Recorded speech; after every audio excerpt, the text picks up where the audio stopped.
October 14, 1988, Maple Ridge, Michigan. The autumn wind swept through the streets of Maple Ridge, carrying with it the scent of burning leaves and the promise of an early winter. The small town, nestled in the heart of Michigan's Lower Peninsula, was the kind of place where everyone knew everyone, where doors were left unlocked, and where children walked home from school without a second thought. Olivia Carter was one of those children. At 12 years old, Olivia was a bright, curious girl with hazel eyes that sparkled with mischief and a cascade of auburn hair that fell past her shoulders.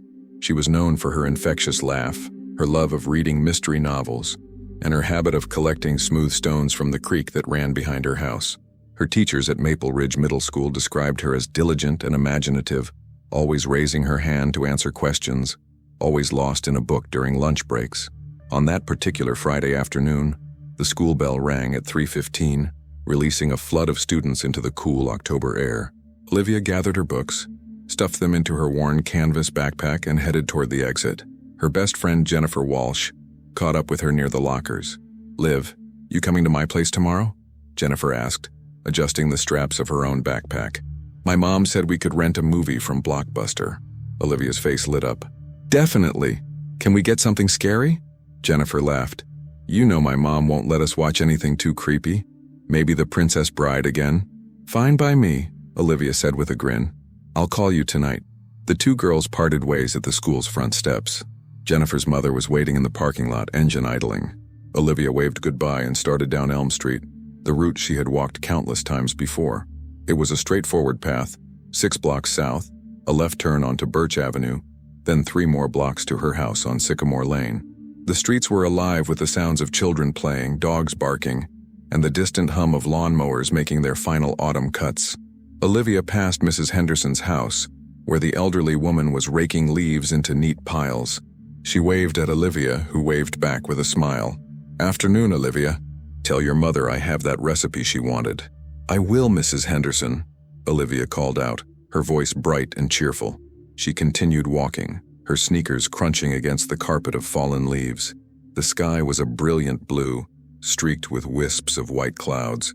Everything felt normal, ordinary, safe, but normal was about to shatter. As Olivia turned onto Birch Avenue, she noticed a dark blue van parked near the corner, its engine running. The vehicle was unfamiliar, out of place in a neighborhood where every car and truck was recognizable. The windows were tinted, obscuring whoever might be inside. Olivia felt a small flutter of unease but pushed it aside. Her mother had always told her to be cautious of strangers, but this was Maple Ridge. Nothing bad ever happened here. She quickened her pace slightly, clutching the straps of her backpack. The van remained stationary as she passed, but she could feel eyes watching her. The sensation made her skin prickle.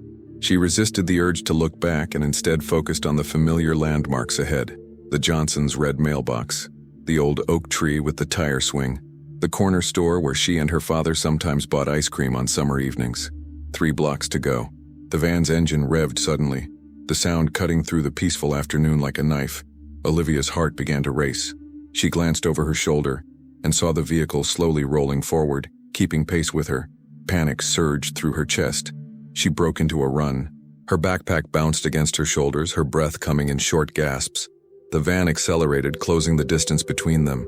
Olivia's mind raced. Should she scream? Should she knock on someone's door? Should she? The van screeched to a halt beside her.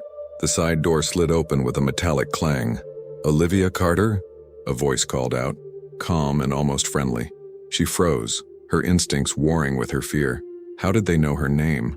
A figure emerged from the shadows of the van's interior. A woman, middle-aged, with short brown hair and a tired expression. She wore a nurse's uniform, complete with a name tag that read S. Morrison. Her appearance was professional, disarming. "Olivia, honey, your mother sent me," the woman said, her tone gentle. "She's had an accident at the factory. She asked me to bring you to the hospital right away." Olivia's blood turned to ice. Her mother, Linda Carter, worked at the textile factory on the outskirts of town. An accident. The word echoed in her mind, drowning out every warning her parents had ever given her about strangers. "Is she okay?" Olivia's voice trembled. The woman nodded, her expression sympathetic. "She's going to be fine, sweetheart, but she's asking for you. We need to hurry." Olivia hesitated, her instincts screaming at her to run, but the fear for her mother overwhelmed everything else. She took a step toward the van. "Come on, honey, we don't have much time." Olivia climbed inside. The door slammed shut. October 14th, 1988, 6 p.m. Linda Carter stood in her kitchen, staring at the clock on the wall. Olivia should have been home by now. She was never late, never deviated from her routine. Linda felt the first stirrings of worry gnawing at her stomach. She wiped her hands on a dish towel and walked to the front window, peering out at the empty street. No sign of her daughter. She told herself not to panic. Maybe Olivia had stopped at Jennifer's house, maybe she had lost track of time at the library. But deep down, Linda knew something was wrong. By 6:30, she had called Jennifer's house. No, Olivia hadn't stopped by. By 7, she had driven the route Olivia took home, searching every block, every alley, calling her daughter's name until her voice grew hoarse. By 8, she had called the police. Detective Raymond Cole arrived at the Carter residence within the hour. He was a tall, broad-shouldered man in his late 40s with graying hair and a weathered face that had seen too many tragedies. He listened carefully as Linda described Olivia's appearance, her routine, the last time she had been seen. "We'll find her, Mrs. Carter," he said, his voice steady and reassuring. "In cases like this, the first 24 hours are critical. We're going to mobilize every resource we have." And they did. By midnight, the streets of Maple Ridge were flooded with police officers, volunteers, and search dogs. Flyers with Olivia's smiling face were distributed to every household, every business, every church.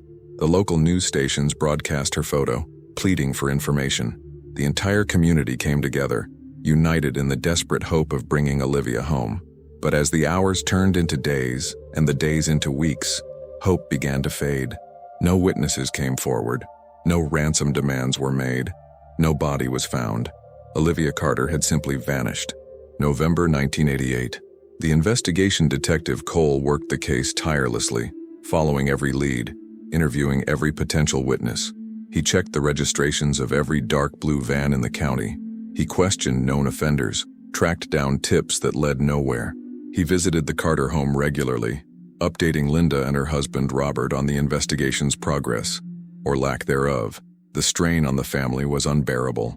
Robert threw himself into the search efforts, organizing volunteer groups, printing more flyers, refusing to accept that his daughter might be gone forever. Linda withdrew into herself, haunted by guilt and what-ifs. If only she had picked Olivia up from school that day. If only she had been more vigilant. The case garnered national attention for a brief period, appearing on programs like Unsolved Mysteries and America's Most Wanted. But as the leads dried up and new tragedies captured the public's attention, Olivia's disappearance faded into the background. By 1990, the case was officially classified as cold. Detective Cole never forgot Olivia Carter. Her file remained on his desk, a constant reminder of the girl he couldn't save. He retired in 2005, but even in retirement, he occasionally revisited the case, hoping for a breakthrough that never came. The years passed. Maple Ridge moved on, but the Carter family never did. Present day, 2024. In a small, cluttered office in Detroit, a young data analyst named Marcus Tran sat hunched over his computer, scrolling through endless streams of images.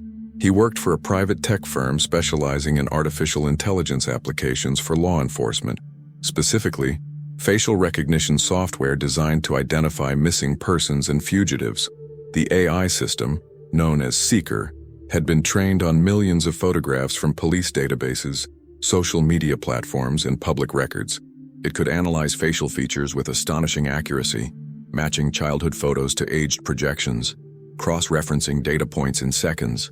Marcus had been running batch scans for weeks, feeding the system cold case files from across the Midwest. Most results were dead ends, false positives, algorithmic errors, faces that looked similar but weren't matches. Then, on a rainy Tuesday afternoon, Seeker flagged a hit. The screen displayed two images side by side. On the left, a school photo of 12-year-old Olivia Carter from 1988. On the right, a recent photograph pulled from a Facebook profile belonging to a woman named Sarah Mitchell, age 48, living in a small town outside of Cleveland, Ohio. The match probability, 94%. Marcus leaned closer, his heart pounding. The resemblance was striking. The same hazel eyes, the same shape of the nose, the same subtle curve of the lips. He cross-referenced the data, checking and rechecking the algorithm's findings. It couldn't be a coincidence. He picked up his phone and dialed his supervisor. "I think we found her," March 2024, Detroit Police Department, Cold Case Unit. Detective Sarah Reeves had been with the Cold Case Unit for 6 years, long enough to know that hope was a dangerous thing in her line of work. She had learned to manage expectations, to approach each lead with professional skepticism, and to never promise families what she couldn't deliver.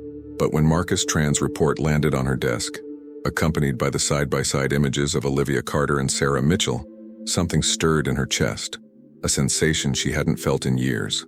Possibility. Sarah was 39 years old, a decade younger than the woman in the photograph.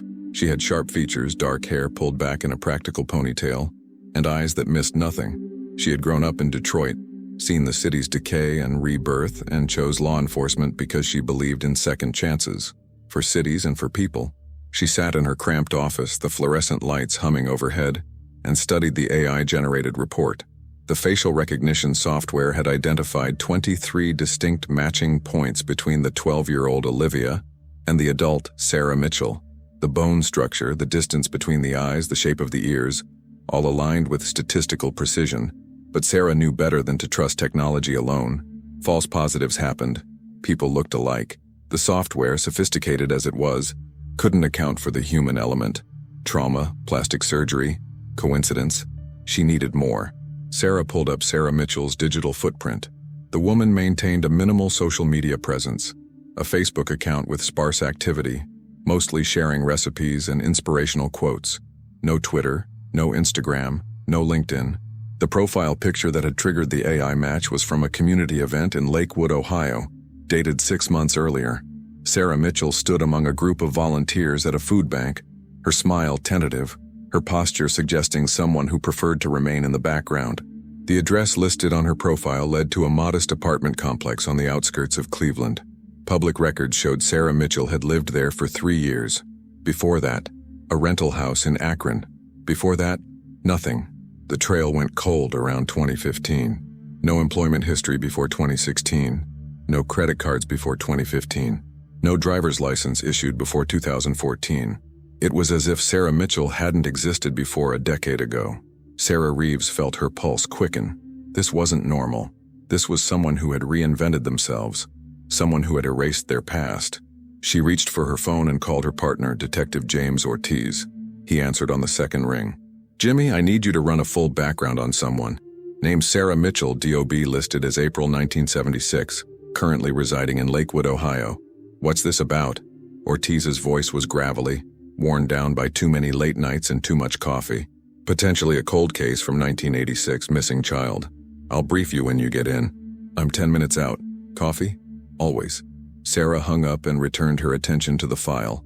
She opened the original case documents from the Maple Ridge Police Department, scanning through decades-old witness statements, search reports, and investigative notes. Detective Raymond Cole's handwriting filled the margins. Meticulous observations, questions he had asked himself, dead ends he had pursued. One note caught her attention. Witness Mrs. Henderson reported seeing Olivia wave to her at approximately 3:25 p.m. No subsequent sightings confirmed. Dark blue van reported by neighbor 2 blocks away. Registration search inconclusive. A dark blue van. Sarah made a note to follow up on that detail. Her office door swung open, and Ortiz walked in carrying 2 paper cups of coffee. He was in his mid-50s, built like a retired linebacker, with a thick mustache and kind eyes that had seen too much suffering. He set 1 cup on Sarah's desk and dropped into the chair across from her. "So, what do we have?" Sarah turned her monitor toward him, showing the comparison images. Olivia Carter, 12 years old, disappeared October 14, 1988, in Maple Ridge, Michigan. Never found. Case went cold in 1990. This woman, she pointed to the right image, is Sarah Mitchell. AI facial recognition flagged her as a 94% match. Ortiz leaned forward, studying the photographs. "That's a damn good match. What's her story?" "That's the problem. She doesn't have much of one. Her documented life begins about 10 years ago. Before that, nothing. No paper trail, no history, no family connections that I can find. Witness protection? Checked. Not in the system. What about the original family, the Carters? Are they still around?" Sarah pulled up another file. Mother, Linda Carter, passed away in 2019. Cancer. Father, Robert Carter, still alive, currently in an assisted living facility in Ann Arbor. Early-stage Alzheimer's. No other children. Ortiz exhaled slowly. So if this is Olivia, her mother's gone and her father might not even remember her. That's the situation. What's our next move? Sarah closed her laptop and reached for her coffee. We need DNA. We approach Sarah Mitchell carefully, explain the situation, and request a voluntary sample. If she's cooperative, we compare it to DNA from the original case file, if any was preserved. If she refuses, we'll need to find another way. And if it's a match, then we figure out what the hell happened to her for the past 36 years. March 2024, Lakewood, Ohio. The woman who called herself Sarah Mitchell stood at the window of her small apartment, watching the rain streak down the glass. The sky was a dull gray, matching her mood. She had always found comfort in the rain. It softened the edges of the world, muted the noise, gave her an excuse to stay inside. She was 48 years old, though she often felt much older. Her auburn hair, now threaded with silver, was pulled back in a loose bun.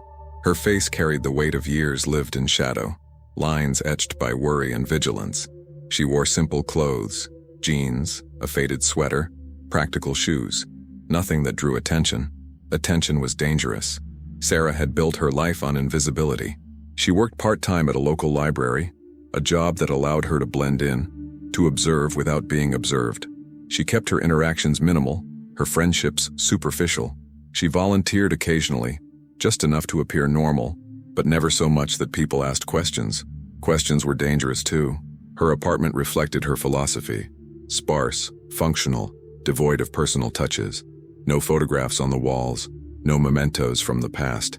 Everything she owned could fit in 2 suitcases. She had learned long ago to travel light, to be ready to disappear at a moment's notice. But lately she had felt something shifting. A restlessness, a sense that the fragile piece she had constructed was beginning to crack. She had been Sarah Mitchell for nearly a decade, longer than any other identity she had assumed. Part of her wanted to believe she could finally stop running, that she could put down roots, that she could be safe. But safety was an illusion. The knock on her door made her freeze. She wasn't expecting anyone. She never had visitors. Her pulse quickened as she moved away from the window, approaching the door with caution. Through the peephole, she saw 2 figures, a woman in a dark jacket holding a badge and a man older with a serious expression. Police. Sarah's heart hammered in her chest. This was it. After all these years, they had found her. The past had finally caught up. She considered not answering, considered slipping out the back, disappearing once again, but something stopped her. Maybe it was exhaustion. Maybe it was curiosity. Maybe it was the faint, buried part of her that still remembered being someone else. She opened the door. "Sarah Mitchell?" the woman asked, her voice professional but not unkind. "Yes." The woman held up her badge. "I'm Detective Sarah Reeves with the Detroit Police Department, Cold Case Unit.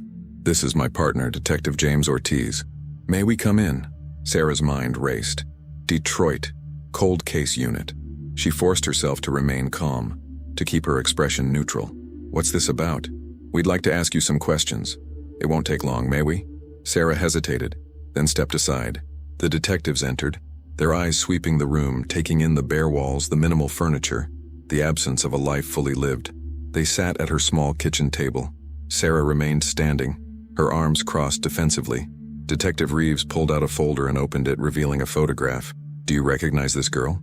Sarah looked down at the image. A school photo of a 12-year-old with auburn hair and hazel eyes, smiling at the camera with innocent joy. The floor seemed to drop out from beneath her. She knew that face. She had spent 36 years trying to forget it. "No," she said, her voice barely above a whisper. "I don't know her." Detective Reeves studied her carefully. "Her name is Olivia Carter. She disappeared from Maple Ridge, Michigan in October 1988. She was 12 years old. We have reason to believe you might be able to help us locate her." Sarah's hands began to tremble. She clasped them together, trying to maintain control. "I don't understand. Why would I know anything about a missing child from Michigan?" Detective Ortiz leaned forward, his voice gentle. "Ms. Mitchell, we're not accusing you of anything. We're trying to solve a very old case. A family has been searching for their daughter for over 3 decades. We just need your cooperation." "What kind of cooperation?" Detective Reeves placed another document on the table. "We'd like you to provide a DNA sample voluntarily. It would help us eliminate certain possibilities in our investigation." Sarah felt the walls closing in. DNA. They would know everything. Every lie she had told, every identity she had assumed, every year she had spent hiding, it would all unravel. "And if I refuse?" "That's your right," Reeves said evenly. "But I have to tell you, Ms. Mitchell, refusing would raise questions. Questions that might require us to dig deeper into your background. And from what I've seen, your background is limited." It wasn't a threat exactly, but it was close enough. Sarah sat down slowly, her legs weak. She looked at the photograph again, at the girl she used to be, at the life that had been stolen from her. "If I do this," she said quietly, "what happens next? We compare your DNA to samples from the original case. If there's no match, you'll never hear from us again. If there is..." "If there is?" Detective Reeves met her eyes. "Then we help you. Whatever happened to you, whatever you've been through, we help you." Sarah laughed bitterly. "You can't help me. No one can. Try us." For a long moment, silence filled the small apartment. Sarah could hear the rain against the window, the distant hum of traffic, the beating of her own frightened heart. She thought of Linda Carter, the mother she barely remembered. She thought of Robert Carter, the father whose face had faded from her memory. She thought of the girl in the photograph, the girl who had walked home from school one autumn day and never arrived. She thought of all the years she had spent running. "Okay," she whispered. "I'll do it." March 2024, Detroit Police Department, Forensic Laboratory. The DNA results arrived on a Thursday morning, delivered in a plain manila envelope that felt heavier than it should. Detective Sarah Reeves held it in her hands for a full minute before opening it, aware that whatever was inside would change everything, for her investigation, for the case, and most importantly, for the woman who called herself Sarah Mitchell. She sliced open the envelope with a letter opener and pulled out the report. Her eyes scanned the technical jargon, the genetic markers, the statistical analysis. Then she found the conclusion, typed in bold letters at the bottom of the page. "Match confirmed. Probability, 99, 97%. Sarah Mitchell was Olivia Carter." Reeves sat back in her chair, processing the enormity of what this meant. A 12-year-old girl had vanished in 1988 and had somehow survived, hidden, transformed herself into someone else. The questions flooded her mind. How? Why? Who had taken her? Where had she been all these years? And most troubling of all, why had she never come home? She reached for her phone and called Ortiz. "Jimmy, we got a match. It's her. Sarah Mitchell is Olivia Carter." There was a pause on the other end. Then Ortiz's voice, carefully controlled. "You're sure?" 99.97% sure. The lab double-checked everything. It's definitive." "Christ, so what do we do now?" "We bring her in carefully. This isn't a criminal interrogation, she's a victim. But we need answers, and we need them documented properly. Meet me at the station in an hour. We'll drive to Lakewood together." "Reeves," Ortiz said, his tone cautious. "What if she doesn't want to talk? What if she runs? Then we follow. But I don't think she'll run. When we left her apartment, I saw something in her eyes. Relief, maybe. Or exhaustion. She's been carrying this for 36 years. I think part of her wants it to end." March 2024, Lakewood, Ohio. When the detectives arrived at her apartment for the second time, Sarah was waiting. She had known they would return. The DNA test had been a formality. She had known the moment they showed her that photograph that her past had finally caught up with her. She had spent the intervening days in a strange state of limbo, neither sleeping nor fully awake. She had gone through the motions of her life, work at the library, grocery shopping, paying bills, but it all felt unreal, like she was watching herself from a distance. Part of her had imagined this moment for years. Part of her had dreaded it. She opened the door before they could knock. "Ms. Mitchell," Detective Reeves said, her expression compassionate but professional. "We have the results from your DNA test. I think you know why we're here." Sarah nodded slowly. "Olivia, you want to know about Olivia? May we come in?" Sarah stepped aside and the detectives entered. This time she had made coffee. She poured 3 cups with hands that shook slightly, then sat down at the table across from them. Detective Reeves opened her folder and placed the DNA report on the table. "The test confirmed what we suspected. Your DNA matches samples from Olivia Carter's childhood medical records. Sarah Mitchell, or whoever you've been calling yourself, you are Olivia Carter." Sarah stared at the document, at the clinical proof of her identity. For so long she had tried to bury that name, to become someone else. But biology didn't lie. "How long have you known?" Reeves asked gently. "Known what?" "That you were Olivia Carter, that you had a family searching for you." Sarah's laugh was hollow. I've always known who I was, that was never the problem. Then why didn't you come home? Why didn't you contact your parents, the police, anyone? Sarah looked up, her hazel eyes meeting Reeves's. Because I couldn't. Because they would have found me. Because coming home would have meant dying. The detectives exchanged glances. Ortiz leaned forward. Who would have found you, Sarah? Who were you afraid of? Sarah was silent for a long moment, her fingers wrapped around the warm coffee cup. When she finally spoke, her voice was barely audible. The people who took me. October 14th, 1988. The van. The memory came flooding back, vivid and terrible. Olivia had climbed into the van, believing the woman in the nurse's uniform, terrified for her mother's safety. The door had slammed shut behind her, and immediately she had known something was wrong. There was no one else in the van. No medical equipment. No sense of urgency. Just the woman, whose kind expression had transformed into something cold and calculating. "Where's my mom?" Olivia had demanded, her voice rising with panic. "You said she was hurt." "Your mother's fine," the woman had said flatly, starting the engine. "Sit down and be quiet." Olivia had lunged for the door, but it wouldn't open. Child locks. She had screamed, pounded on the windows, but the tinted glass muffled her cries. The van was already moving, accelerating away from the familiar streets of Maple Ridge. "Where are you taking me? Let me out." The woman had reached back and grabbed Olivia's wrist with surprising strength. "Listen to me very carefully. If you scream again, if you try to escape, if you cause any problems, you will regret it. Do you understand?" Olivia had been 12 years old, terrified and completely powerless. She had nodded, tears streaming down her face. The van had driven for hours, leaving Michigan behind, crossing state lines. Olivia had tried to memorize the route, to look for landmarks, but eventually exhaustion and fear had overwhelmed her, and she had fallen into a fitful sleep. When she woke, they were somewhere else entirely. March 2024, Lakewood apartment. "They took me to a house," Sarah said, her voice distant, as if she were watching the memory rather than living it. "Somewhere rural. I never knew exactly where. Ohio, maybe. Or Indiana. There were others there, other children. Some younger than me, some older." Detective Reeves's pen moved steadily across her notepad.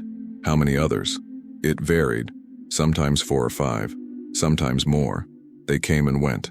I learned not to ask questions." "Who were they? Who ran this place?" Sarah's hands tightened around her cup. "There were 3 adults initially. The woman who took me, she called herself Maureen. A man named Dennis. And an older woman, Ruth, who seemed to be in charge. Later, others came and went too." "What did they want with you? With the children?" Sarah closed her eyes. This was the part she had never told anyone. The truth she had buried so deep she sometimes convinced herself it wasn't real. They were preparing us, training us. For what?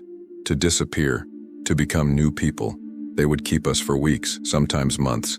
They would teach us new names, new backgrounds, new lives. They would photograph us, document us, create identification papers, and then they would sell us. The room fell silent. Ortiz's face had gone pale. "Sell you? To whom?" "Couples who couldn't have children. People who wanted to adopt but couldn't go through legal channels. Some were desperate, some were criminals themselves. They would pay Ruth and the others, and we would be handed over with complete documentation, birth certificates, medical records, everything forged. We were told that if we ever revealed the truth, we would be killed. Our new families would be killed. Everyone we loved would suffer." Reeves's voice was steady, but Sarah could hear the anger beneath it. "How long were you held in this house?" 6 months, maybe 7. Time became strange there. We weren't allowed outside. We slept in a basement dormitory. We were fed, clothed, kept relatively clean. They needed us to look healthy for the buyers, but we were prisoners. And then I was sold to a couple in Pennsylvania. They called themselves the Hartleys, Thomas and Margaret. They were in their 40s, couldn't have children of their own. They paid $50,000 for me." Ortiz's jaw clenched. "Did they abuse you?" Sarah shook her head slowly. "No, not in the way you're thinking. They were kind, in their own damaged way. They truly wanted a daughter. They renamed me Jessica Hartley. They homeschooled me so I wouldn't have contact with the outside world. They moved frequently. Pennsylvania, West Virginia, Kentucky. Every few years, a new town, a new beginning. They were terrified I would escape, or that someone would discover what they'd done. Why didn't you run? You were older, stronger." "Because I was terrified," Sarah interrupted, her voice cracking. Because Ruth's threats were very real. Because I had seen what happened to children who tried to escape. One girl, Emily, she was 13 when she tried to run.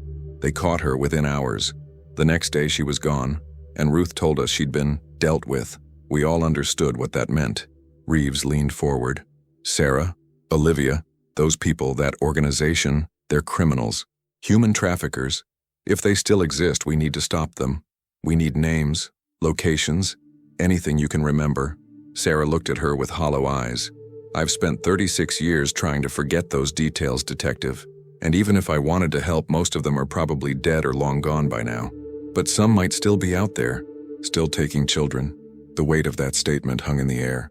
Sarah felt the old fear rising, the instinct to protect herself, to remain silent.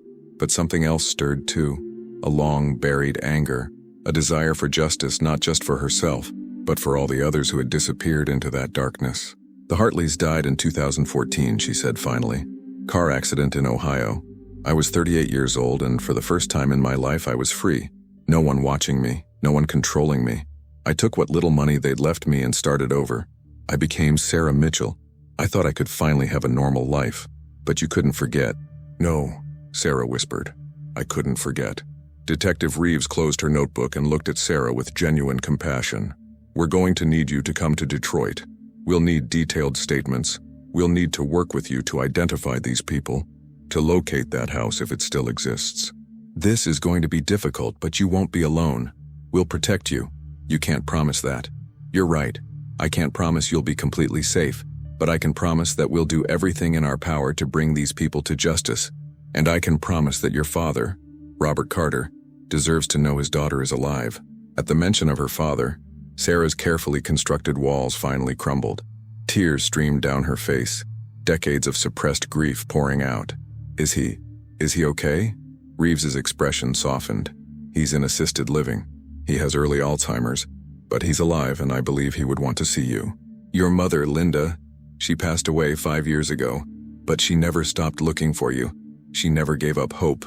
Sarah buried her face in her hands, her body shaking with sobs. I wanted to come home. God, I wanted to come home so badly, but I was so afraid. And then years passed and I thought it was too late, that they'd moved on, that I would only bring them more pain. It's not too late, Reeves said firmly. It's never too late to come home. April 2024, Detroit Police Department Special Victims Unit. The interrogation room had been converted into something more comfortable. A victim interview suite with soft lighting, upholstered chairs, and a box of tissues on the table. Detective Sarah Reeves had insisted on it. This wasn't a criminal investigation in the traditional sense. Olivia Carter wasn't a suspect. She was a survivor, and she needed to be treated as such. Over the course of 3 weeks, Olivia, she had begun to reclaim that name, tentatively, painfully, had worked with Reeves, Ortiz, and a team of FBI agents specializing in human trafficking and child exploitation. The sessions were exhausting, often lasting 6 or 7 hours a day with frequent breaks when the memories became too overwhelming. A trauma counselor, Dr. Patricia Chen, sat in on every interview, monitoring Olivia's emotional state, providing support when the questions cut too deep. Dr. Chen was a petite woman in her 50s with gentle eyes and an unshakable calm that had a grounding effect on Olivia. The investigation had expanded rapidly. The FBI had taken the lead, recognizing that this wasn't just about one missing child, but potentially about a sophisticated trafficking network that had operated for decades. Special Agent Marcus Webb, a veteran investigator with 20 years in crimes against children, had flown in from Quantico to coordinate the effort. Webb was a tall, serious man with silver hair and a methodical approach to investigation. He had seen horrors that would break most people, but he maintained his composure through a deep belief in justice and accountability. Olivia, Webb said gently, sitting across from her in the interview suite, I know we've covered a lot of ground already, but I need to go back to the house where you were first taken. I need you to remember every detail you can. The layout, the location, any landmarks nearby, anything that might help us identify where it was. Olivia nodded, her hands clasped tightly in her lap. She had lost weight over the past weeks, the stress etched in the lines around her eyes. But there was also something else, a determination, a sense of purpose that hadn't been there before. It was a farmhouse, she began, closing her eyes to better access the memory. Old, maybe from the 1920s or 30s, white clapboard siding, but the paint was peeling. There was a barn about 50 yards from the main house, red but faded. The property was isolated. I never heard traffic, never saw other houses nearby. What about inside the house? Can you describe the layout? The basement was where they kept us. You entered through a door in the kitchen. Wooden stairs, very steep. The basement was partially finished, concrete floor, exposed beams on the ceiling. They had divided it into sections with plywood walls. One area had bunk beds where we slept, usually 6 or 8 beds depending on how many kids were there. Another section had a bathroom, just a toilet and a small sink, nothing else. The third area was where Ruth had her desk, where she did the paperwork, the forgeries. Webb made notes on his tablet. You mentioned Ruth several times. Can you describe her in more detail? Olivia opened her eyes.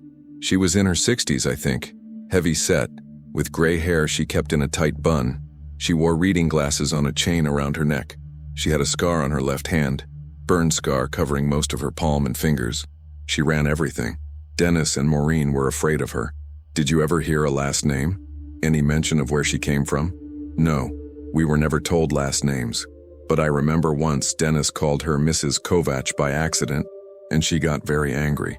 Made him leave the house for 2 days as punishment. Kovach, Webb repeated, typing quickly. That's helpful.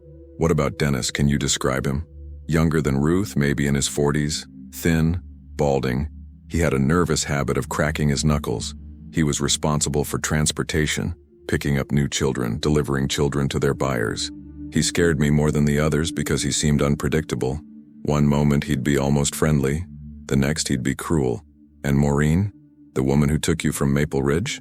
She was the recruiter. She would travel to different towns, scout potential targets. She had different disguises. Sometimes a nurse, sometimes a social worker, sometimes just a concerned citizen. She was good at reading people, at figuring out what story would work. With me, she knew mentioning my mother's accident would make me panic, make me forget everything I'd been taught about stranger danger. Webb nodded. We're running those names and descriptions through every database we have. We're also working with age progression software to generate current images of what these people might look like today, if they're still alive. There were others, Olivia said suddenly. Other adults who came through. I don't remember all of them, but there was a man with a tattoo, an eagle on his forearm, and a woman with a thick accent, maybe Eastern European. She came twice to pick up children, and there was a doctor, or someone posing as a doctor, who would examine us periodically to make sure we were healthy. Did this doctor have a name? Dr. Reynolds. At least that's what Ruth called him, but I don't know if it was real. The interview continued for another hour, Olivia retrieving fragments of memory, piecing together the nightmare she had lived through. Webb was patient, never pushing too hard, always allowing her to control the pace. Finally, Dr. Chen intervened. I think that's enough for today. Olivia needs rest. Webb nodded and closed his tablet. You've been incredibly helpful. I know this isn't easy, but what you're doing could save lives. If this network still exists, we're going to find them. I promise you that. April 2024, Ann Arbor, Michigan, Sunrise Assisted Living Facility.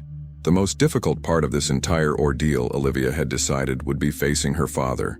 She sat in Detective Reeves's car in the parking lot of the assisted living facility, staring at the brick building with its neat landscaping and welcoming entrance. Inside, Robert Carter lived out his days in the fog of Alzheimer's, his memories fading like old photographs left too long in the sun. You don't have to do this today, Reeves said softly. We can wait. Come back when you're ready. Olivia shook her head. No, I've waited 36 years. I can't wait anymore. She had seen recent photos of her father provided by the facility's director. The man in those images bore little resemblance to the father she remembered. That Robert Carter had been strong, vibrant, always ready with a joke or a reassuring hug. This Robert Carter was thin, frail, his eyes often distant and confused. Dr. Chen had warned her that he might not recognize her, that the Alzheimer's might prevent any meaningful reunion, but Olivia needed to try. She needed him to know, even if only for a moment, that she had survived, that she had come home. They entered the facility together, Olivia, Reeves, and Dr. Chen. The director, a compassionate woman named Angela Morrison, met them in the lobby.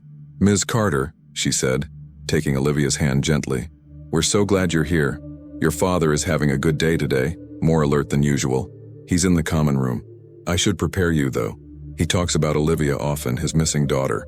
It's one of the few memories that remains consistent for him. Olivia felt tears prick her eyes. He still remembers me? He does.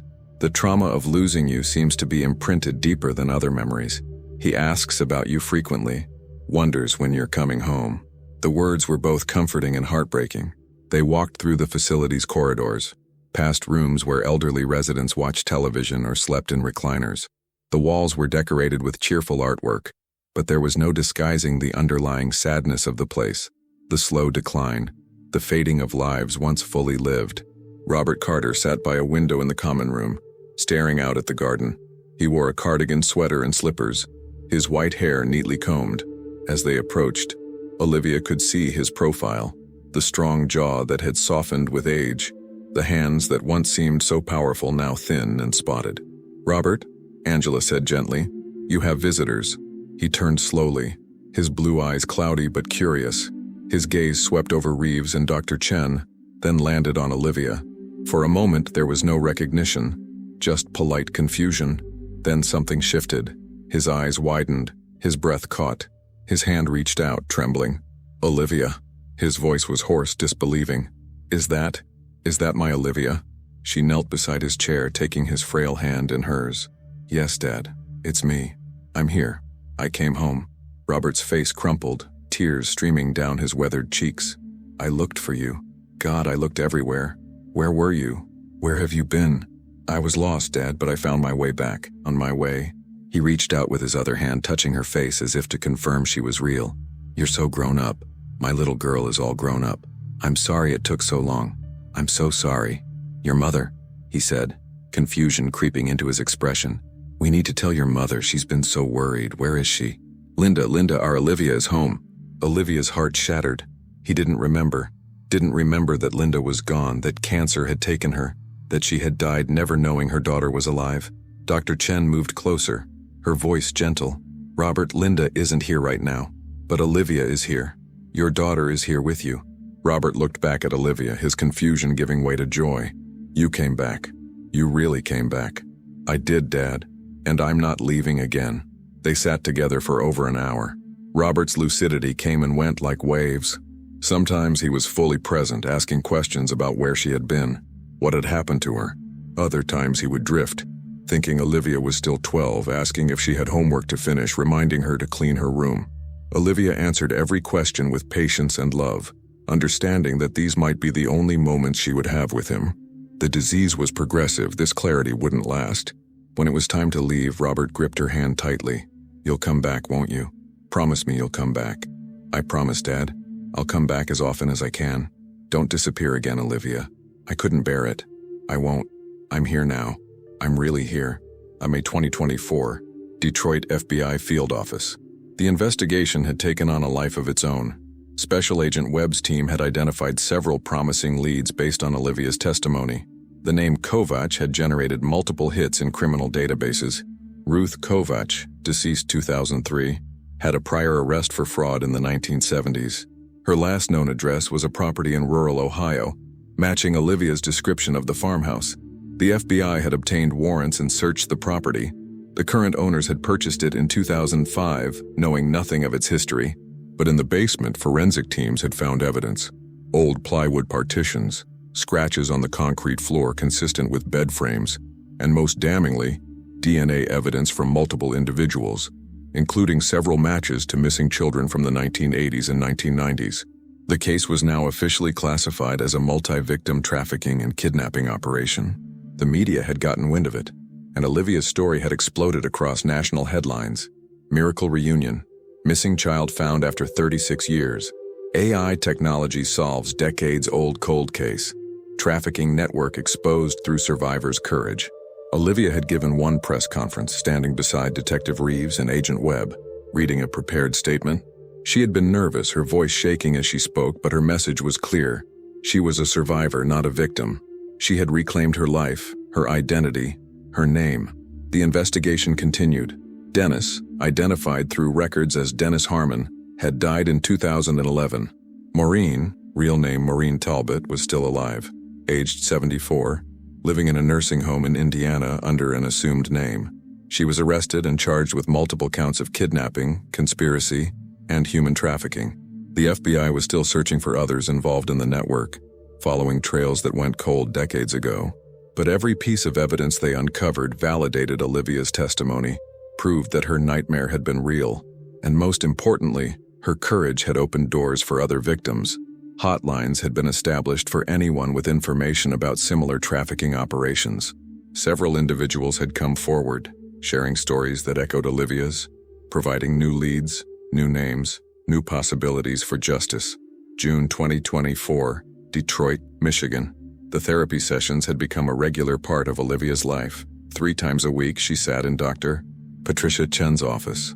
A warm, comfortable space with soft lighting, plants on the windowsill, and abstract art on the walls that somehow managed to be calming rather than clinical. Today's session was different. Dr. Chen had suggested they explore something that Olivia had been avoiding, the question of who she really was after 36 years of living as someone else. "You've reclaimed the name Olivia Carter," Dr. Chen said, her notepad resting on her lap, pen poised but not writing. "But I'm curious, how does that name feel to you now?" Olivia sat curled in the leather armchair, a cup of tea cooling in her hands. She had gained back some of the weight she'd lost, and there was color in her cheeks again, but her eyes still carried the weariness of someone who had survived too much. "Strange," she admitted, "like wearing clothes that used to fit but don't quite anymore. I was Olivia for 12 years. Then I was Jessica Hartley for 26 years. Then Sarah Mitchell for almost a decade. Now I'm supposed to be Olivia again. But that 12-year-old girl, she doesn't exist anymore." "No, she doesn't," Dr. Chen agreed. "She grew up, survived impossible circumstances, and became you. All of those identities are part of your story, Olivia. They're not separate people. They're chapters in the same life. But which chapter am I living now? That's what we're trying to figure out together." Olivia set down her tea and stared out the window at the Detroit skyline. "When I was Jessica, I used to dream about Olivia. I would see her walking home from school waving to Mrs. Henderson, so innocent and unaware of what was about to happen. I wanted to warn her, to tell her not to get in that van, but I never could. I was just watching, helpless. Those dreams sound like manifestations of trauma and survivor's guilt. I know, but they felt so real. And then when I became Sarah, I tried to bury both Jessica and Olivia. I told myself I could start fresh, that I could be someone without all that pain. But you can't escape your own history, can you?" "No," Dr. Chen said gently. "You can't escape it, but you can integrate it. You can acknowledge that everything you've been through has shaped who you are now, not in a way that defines you as broken, but in a way that recognizes your incredible resilience." Olivia laughed bitterly. "Resilience. Everyone keeps using that word. The FBI, the detectives, the reporters. She showed remarkable resilience, but they don't understand. I didn't choose to be resilient, I just didn't die. That's not the same thing. You're right. Surviving isn't the same as thriving. And right now you're learning how to do both. That takes time, Olivia. There's no timeline for healing." Olivia was quiet for a long moment, then asked the question that had been haunting her for weeks. "Dr. Chen, do you think I'm selfish?" "Selfish? Why would you think that?" "Because my mother spent her entire life looking for me, and I never tried to contact her. She died without knowing I was alive. My father is losing his memory, and I only came back when I was forced to." "What kind of daughter does that?" Dr. Chen leaned forward, her expression compassionate but firm. "Olivia, you were a child when you were taken. A frightened, traumatized child who was threatened with death if you tried to reach out. As you grew older, you were controlled by people who had purchased you, who monitored your every move. And when you finally gained your freedom, you were dealing with decades of complex trauma. Coming home wasn't as simple as buying a bus ticket. It meant confronting everything that had been done to you, everything you'd lost. That's not selfishness. That's survival. But my mother, your mother loved you. From everything I've learned about Linda Carter, she was a devoted mother who never stopped searching. And I believe that if she were here now, she wouldn't blame you. She would be grateful that you survived, that you found the strength to come back." Tears slipped down Olivia's cheeks. "I miss her. I didn't realize how much until my father mentioned her name. All those years I tried not to think about my parents, about what I'd lost. It hurt too much. But now that I'm back, all I want is to see her again, to tell her I'm sorry, to tell her I love her, and I can't. That chance is gone forever." "You can't speak to her directly," Dr. Chen said softly, "but you can honor her memory. You can live the life she would have wanted for you, a life of freedom, authenticity, and healing. That's how you show her your love now. June 2024, FBI Detroit Field Office. While Olivia worked on her personal healing, the investigation continued to expand in ways that both encouraged and disturbed the FBI team. Special Agent Marcus Webb sat in a conference room surrounded by whiteboards covered with names, dates, photographs, and lines connecting various individuals and locations. Detective Sarah Reeves stood beside him, studying the web of information they had assembled over the past 2 months. We've identified at least 14 children who went through that farmhouse between 1985 and 2001, Webb said, pointing to a cluster of photographs. 8 have been located and contacted. 3 are deceased, 1 from a drug overdose, 2 from unrelated accidents. 3 are still missing with no leads on their current whereabouts. Reeves studied the faces of the missing children, frozen in time in school photos and family snapshots, their futures stolen by the same network that had taken Olivia. What about the buyers, the people who purchased these children? That's where it gets complicated, Webb said, pulling up a digital file on his laptop. We've identified 11 couples or individuals who we believe participated in the trafficking scheme. 4 are deceased, 5 are currently under investigation, and warrants have been issued. 2 have fled the country, 1 to Mexico, 1 to Canada, and we're working with international authorities to locate them. The Hartleys, Reeves said, referring to Olivia's captors. What did we learn about them? Webb clicked through several documents. Thomas and Margaret Hartley, both deceased as Olivia told us. Car accident in 2014 on Route 70 near Columbus, Ohio. We've searched their financial records going back to 1988. We found a $50,000 withdrawal in November of that year, matching the timeline when Olivia was placed with them. We've also found evidence of connections to Ruth Kovach, phone records, letters, money transfers. So they knew exactly what they were doing. They weren't innocent people who were deceived. Correct. They were active participants. Thomas Hartley had a prior arrest for financial fraud in 1982. Margaret Hartley had worked as a nurse but lost her license due to substance abuse issues in 1985. They were desperate for a child, but they weren't eligible for legal adoption. Ruth Kovach provided them with exactly what they wanted, a young girl with complete forged documentation. Reeves felt anger rising in her chest, and Olivia lived with these people for 26 years, believing they were her only option, that she couldn't escape. The psychological manipulation was sophisticated, Webb agreed. The Hartleys kept her isolated, homeschooled, moved frequently to prevent her from forming connections. They created a prison without bars, and the threats from Ruth's organization, the fear that reaching out would result in death, that was very real. We found evidence of at least 2 cases where children who attempted to escape were killed as examples to the others. Jesus, Reeves whispered. We're also investigating the professional network that supported this operation, Webb continued, switching to another screen. The forged documents, birth certificates, social security cards, medical records, required expertise. We believe there was a document forger working with Ruth Kovach, possibly someone with government connections or access to official systems. We're still trying to identify that individual. What about Maureen Talbot? Has she provided any useful information? Webb's expression darkened. She's been cooperative to a degree, providing names and details in exchange for a reduced sentence. But she's also manipulative, trying to minimize her role, claiming she was coerced by Ruth, that she didn't understand the full scope of what was happening. Her attorney is angling for a deal. She kidnapped children, Reeves said flatly. She deserves everything the justice system can throw at her. I agree, but the prosecution wants her testimony to build cases against the others. It's a strategic decision, sacrifice one prosecution to secure multiple others. Reeves understood the logic, but it didn't make it easier to accept. What does Olivia think about all this? Has she been briefed on Maureen's cooperation? She has. She's conflicted. Part of her wants to see everyone involved spend the rest of their lives in prison. Part of her just wants to move on, to stop reliving the trauma. We've left it up to her whether she wants to be involved in the prosecution or whether she'd prefer to provide statements and step back. What did she decide? She wants to testify. She wants to face Maureen in court, to tell her story publicly. She believes it might help other survivors come forward, might prevent this from happening to anyone else. Reeves nodded, feeling a surge of respect for Olivia's courage. That woman has been through hell, and she's still thinking about helping others. That's remarkable. It is. Webb agreed. But I'm concerned about the toll it will take on her. Testifying means opening herself up to cross-examination, to having her entire life scrutinized, to reliving every moment of her captivity in front of a courtroom full of strangers. It's going to be brutal. She has Dr. Chen, she has support. I know, has. But I've seen what trials like this can do to survivors. We need to make sure she's prepared for what's coming. July 2024, Ann Arbor, Michigan.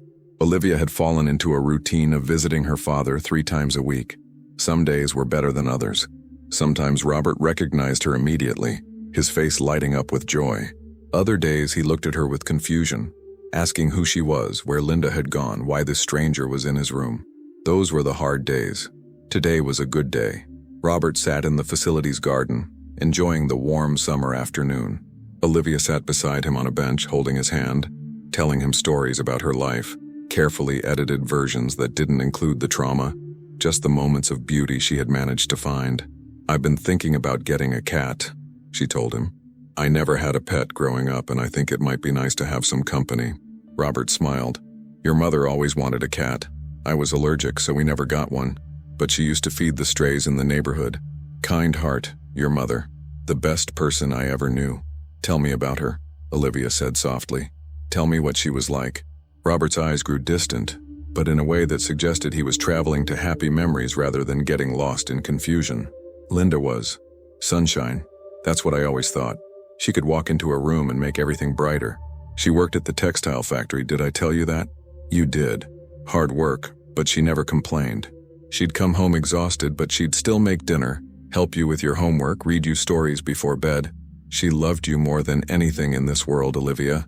When you disappeared, his voice caught. When you disappeared, something in her broke. She never stopped looking. Even when everyone else said to give up, to accept that you were gone, she refused. She knew.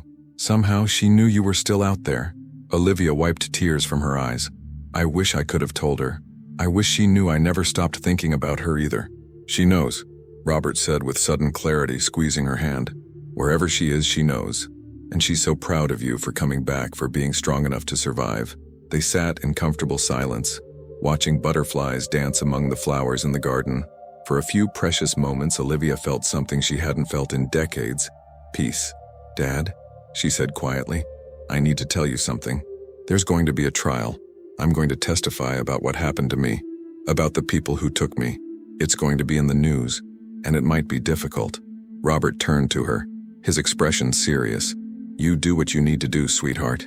You tell your truth. Don't let anyone make you feel ashamed of what happened to you. You survived. That's what matters. I'm scared. I know. But you're also brave. You came back. You faced the past. You can face this too. Olivia leaned her head on her father's shoulder, feeling the frailty of his body, the passage of time that had transformed the strong man she remembered into this gentle, fading presence. But in this moment, he was exactly what she needed, a father offering unconditional love and support. Thank you, Dad. Always, Olivia. Always. July 2024, Detroit. Back in her small apartment. She had moved from Lakewood to Detroit to be closer to her father and her support network. Olivia sat at her laptop, staring at a blank document. Dr. Chen had suggested she write a victim impact statement, something she could read at Maureen Talbot's sentencing hearing. It was an opportunity to speak directly to the woman who had stolen her childhood, to articulate the damage that had been done. But the words wouldn't come. How could she condense 36 years of pain, fear, and survival into a few paragraphs? How could she make Maureen understand the magnitude of what she had taken? Not just years, but possibilities, dreams, a normal life. Olivia began typing, then deleted. Started again, then stopped. The cursor blinked accusingly on the empty screen. Finally, she closed the laptop and picked up her phone. She called Detective Reeves. Olivia, everything okay? I don't know if I can do this, Olivia said, her voice small. The statement, the testimony, all of it. I don't know if I'm strong enough. Reeves was quiet for a moment, then said, Can I come over? I think we should talk in person. 20 minutes later, Reeves sat across from Olivia in her living room, 2 cups of coffee between them. Olivia, listen to me, Reeves said. You don't have to do anything you don't want to do.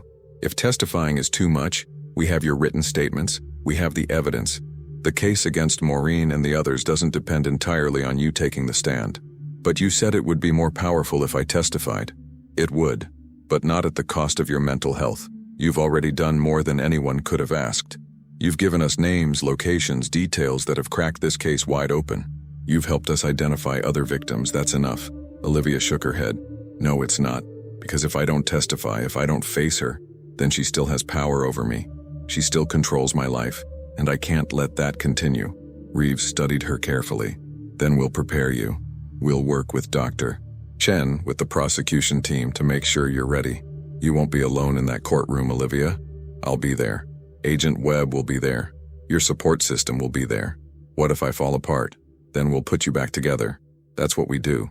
Olivia took a deep breath, feeling the fear but also feeling something else. Determination. She had survived Ruth Kovach's basement, survived 26 years with the Hartleys, survived a decade of hiding. She could survive this too. Okay, she said. Let's do it. Let's finish this. September 2024, Federal Courthouse, Detroit, Michigan. The courtroom was packed with journalists, law enforcement officials, and advocates for missing children. Olivia sat in the witness box, her hands folded in her lap, her heart pounding so hard she could hear it in her ears. Across the room, Maureen Talbot sat at the defense table, her once confident demeanor reduced to that of a frail elderly woman in an orange jumpsuit. But Olivia wasn't fooled. She remembered those eyes, cold, calculating, devoid of empathy. The prosecutor, Assistant U.S. Attorney David Brennan, approached with a gentle expression. Ms. Carter, can you tell the court what happened on October 14, 1988? Olivia took a breath and began. Her voice shook at first, but as she spoke, it grew stronger. She told her story, the van, the lies, the farmhouse, the years of captivity. She described Ruth Kovach's operation, the children who had disappeared into that system, the lives that had been destroyed. She looked directly at Maureen as she spoke, refusing to look away, refusing to be intimidated. When the defense attorney cross-examined her, trying to poke holes in her memory, suggesting that perhaps she was mistaken, perhaps the Hartleys had been kind people who genuinely wanted to help her, Olivia remained calm. They purchased me, she said clearly. Like property, they may have convinced themselves they were giving me a better life, but they took away my choice, my family, my identity. That's not kindness. That's kidnapping. The courtroom was silent. After 3 hours of testimony, Olivia stepped down. Detective Reeves met her in the hallway, wrapping her in a supportive embrace. You did it, Reeves whispered. You were incredible.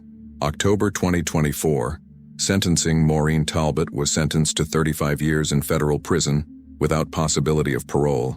At 74 years old, it was effectively a life sentence. 3 other members of the trafficking network received similar sentences. The investigation remained ongoing, with several leads still being pursued. Olivia attended the sentencing, reading her victim impact statement with steady conviction. When it was over, she felt something lift from her shoulders. Not complete healing, but the beginning of closure. November 2024, Maple Ridge, Michigan. Olivia returned to Maple Ridge for the first time in 36 years. The town had changed. New shops, new houses, the old corner store, now a Starbucks. But some things remained the same. Mrs. Henderson's house, though Mrs. Henderson had long since passed, the school where she had spent her last normal day, the creek where she had collected smooth stones. She walked the route she had taken that October afternoon, retracing 12-year-old Olivia's final steps. When she reached the spot where the van had stopped, she stood for a long moment, remembering the fear, the confusion, the moment her life had changed forever. But she was no longer that frightened child. She was Olivia Carter, survivor, advocate, whole person. She had reclaimed her name, her story, her life. She placed a small bouquet of flowers on the sidewalk, a memorial not just for herself, but for all the children who had been taken, for all the families still searching, for all the lives interrupted by violence and greed. Then she walked to the cemetery where her mother was buried. She knelt beside Linda Carter's headstone, tracing her mother's name with trembling fingers. I'm home, Mom, she whispered. I'm finally home. December 2024, Detroit. Olivia had started volunteering with the National Center for Missing and Exploited Children, using her experience to help other families navigate the nightmare of a missing loved one. She spoke at conferences, worked with law enforcement on training programs, and advocated for better use of technology in cold case investigations. Her father's condition had worsened, but she visited him regularly, cherishing every lucid moment, every smile of recognition. She had adopted a cat, a gray tabby she named Hope. She was learning, slowly, to build a life that was authentically hers. Not Olivia the victim, not Jessica the captive, not Sarah the hiding, just Olivia, complete, complex, healing. On Christmas Eve, she sat in her apartment looking at the small tree she had decorated. Detective Reeves had invited her to spend the holiday with her family, and Olivia had accepted. For the first time in decades, she wouldn't be alone. Her phone buzzed with a text from Dr. Chen. "Proud of you. Merry Christmas, Olivia." Olivia smiled, feeling something she hadn't felt in years. Not just survival, but genuine hope for the future. She had been lost for 36 years, but she had found her way home, and that, she realized, was enough.